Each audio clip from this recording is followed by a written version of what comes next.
Let's take a look at how to use the MH300, a device designed for installing and removing tools by heating or cooling the shrinking chuck. The MH300 consists of the main unit, a heating coil, an adapter ring, and a stopper. Some components can be changed according to the tool size. For safety reasons, connect the power directly an outlet instead of a multi-tap, and attach the air hose. Flip the switch upward to turn on the machine. The maximum power consumption is 3.2 kilowatts. Install the adapter ring according to the size of the shrinking chuck, and then place the chuck on top. Hold the handle and lower the coil to the appropriate heating position. Attach the stopper to match the desired tool length.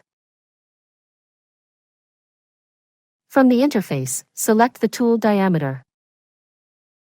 Set the heating time, tool change time, and cooling time. Press the play button to proceed automatically. You can save the setting using the Save button below. You can also operate only the heating or cooling function by pressing the respective button. Once the heating is complete and the tool change time starts, insert the prepared tool. Cooling will begin automatically after the set time. Additional cooling can be performed if necessary. After cooling is complete, raise the coil, remove the stopper, and the chuck is ready for use.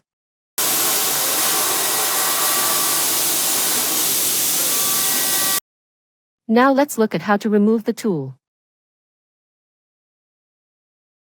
First, raise the coil, install the adapter ring, and place the chuck with the inserted tool. Attach the stopper to prevent the tool from falling as the chuck expands. Lower the coil to the heating position.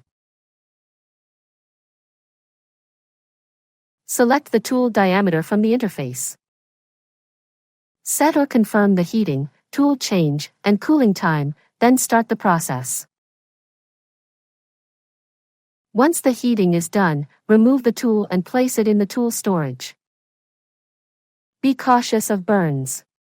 Do not touch the tool until it is completely cooled. After cooling, raise the coil and remove the chuck. Always wear heat-resistant gloves or other protective gear and make sure the chuck is fully cooled before handling. Also, be sure to read the provided manual thoroughly before using the equipment.